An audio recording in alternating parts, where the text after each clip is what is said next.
Good morning guys. So ngayong araw na to ay sinimulan na ni Tatang linisin yung paligid ng mga mulberry para sa pag nag pick and pay tayo, medyo malinis na yung paligid niya, yung mga damo para magandang apakan. Ayan. Napapansin nyo, medyo mahaba yung damo. And then dito, hindi na, nag-grass cutter na para magandang apakan. Tsaka kasi siguro this week na lang to, mahihinog na yung mga mulberry natin para may open na natin sa pick and pay. And then pagkatapos siguro nito, yung mga sunflower natin ay papatayin na natin or tatanggalin na natin at maglalagay na tayo ng panibagong batch ng sunflower. Lalo na doon kasi yung mga sunflower natin doon natuyo na sila. So kung magtatanim tayo ngayon, by end of March, early April, mayabong na sila ulit. May mga bulaklak na sila. So yan ang mga activities natin ngayon. Pagkatapos mag-i-spray din tayo ng fungicide tsaka insecticide para dito sa mga napro natin mga ubas, para pagdating ng June medyo kung maganda ang tubo nila, makakapagpabunga na sila. Yan. Then patuloy pa rin tayo nagtatanim ng mga sunflower natin dito. Pinupuno natin ng sunflower yung kabilang side para magandang tingnan.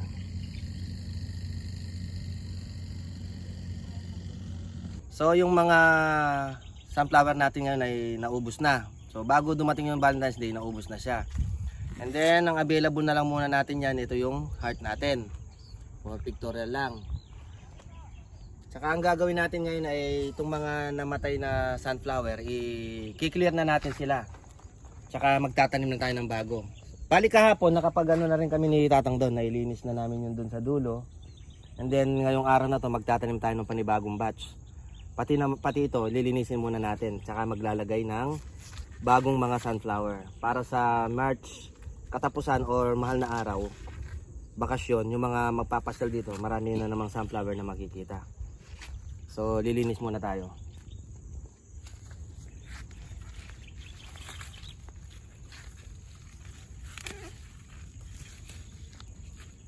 Ititira muna natin itong mga iba para abot hanggang bukas.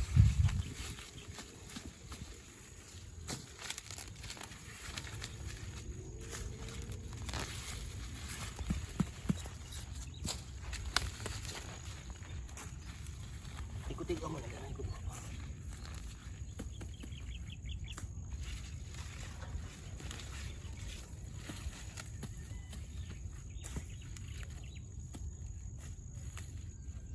Wala natin mag gloves kasi medyo medyo makati yung stem ng sunflower, maano sa gamay, sa palad.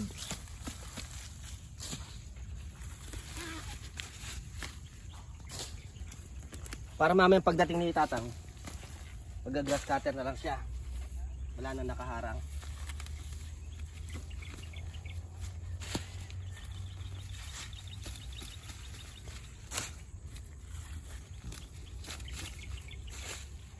Ito yung disadvantage ng binubudbud lang, mababaw yung pagkakatanim nila. Ayan, konting hila lang natatanggal. Hindi kagaya yung ginagawa namin dun sa isa, pa isa-isa yung tanim namin sa mga seedling. So malalim yung pagkakabaon nila, kaya matagal ang buhay, hindi madaling tumumba.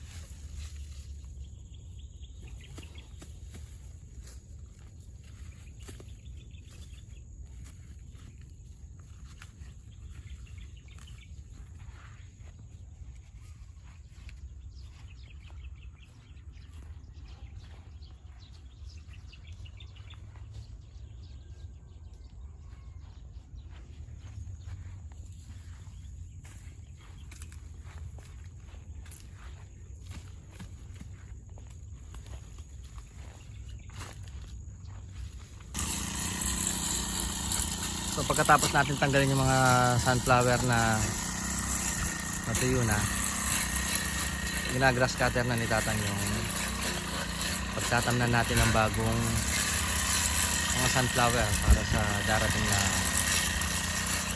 mahal na araw or end of March, early April. May makikita uli yung mga papasyal dito, mga sunflower.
So inabot na tayo ng hapon.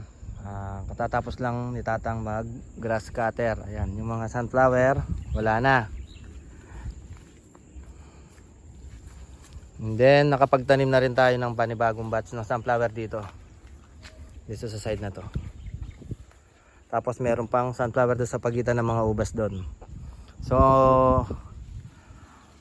mamumukadkad sila siguro last week of March and first week of April, sakto sa mahal na araw. So bukas ang gagawin natin yan, lilinisin muna to, and then siguro maglalagay na lang tayo dito ng sunflower na 2 hirera na lang dito para medyo lilinis na yung ano, maliwas yung pwesto nya. Saka yung mga bonggambilya ni Mama, ayan. So medyo may bulaklak sila, so nakakapanghinayang pang itrim. Siguro pagkatapos na nilang mamulaklak, doon natin sila ititrim. So babalikan pa rin natin to bukas para ituloy yung mga gawa natin kasi ginabi na. So yun lang muna ang update sa ating farm. And then pala yung mga mulberry natin, expected na date ng pick and pay natin is sa Saturday. So sa tingin ko aabot naman sila. Nakita ko na sila kanina eh. So mga gusto mag pick and pay, abang-abang na lang sa ating page para sa update ng mga mulberry natin. So yun lang muna at maraming salamat.